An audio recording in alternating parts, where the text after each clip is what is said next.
ও মা, যদি খানা দেওয়া সম্ভব হয় না তাহলে আমরা রে জমিন তো নিয়ে আপনি বিদায় করিয়া দে।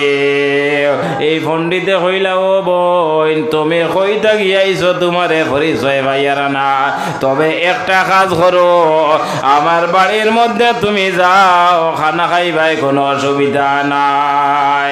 আমার বুজুর্গণ, আল্লাহর বান্দি সেই পণ্ডিতর বাড়ির মধ্যে যাই, তিনজন আওলাদ লইয়া এই ব্যক্তির বাড়ির মধ্যে গিয়া খানা খাইছ, আত্মা শান্তি করিয়া খানা খাইছ, যাদু মনি অকলে খানা খাইয়া রাত্রে ঘুমাইছ।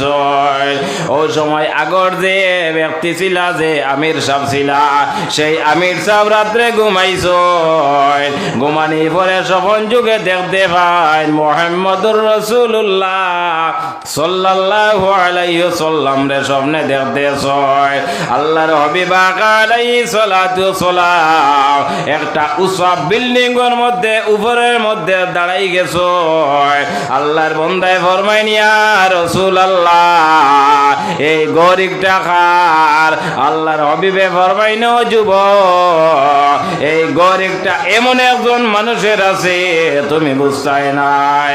আল্লাহর বান্দায় কইল, ইয়া রাসূলুল্লাহ, এই গরিবটা আর কোনো মানুষের নাই, সেই গরিব হইল আমার। আল্লাহর হাবিবে ফরমায়, যদি তোমার ঘর হইয়া থাকি যায় তাহলে তুমি সাক্ষী প্রমাণ দিয়া দেও, সেই ঘর তুমি পাইবাই। এই সমান দেখার মধ্যে রইছ, আল্লাহর বান্দার ঘুম ভঙ্গ হয়ে যায়। গম ভঙ্গ হওয়ার পরে সকাল হইছে। সকাল হওয়ার পরে সেই মহিলার তালাশে বাইর হইছ। তালাশ করে করে গিয়া সেই পণ্ডিতর বাড়ির মধ্যে ঢুকে যায়। আল্লাহর বান্দি ঘুমন্ত অবস্থায় সেই পণ্ডিতর সঙ্গে আলাপ আলোচনা হইছে। ও ভাই, ওলা ওলা একজন মহিলা তোমার বাড়ির মধ্যে আইছ, এই মহিলারে আমার কাছে তুমি দে, এই মহিলার সেবা যত্ন আমি করিয়া যায়।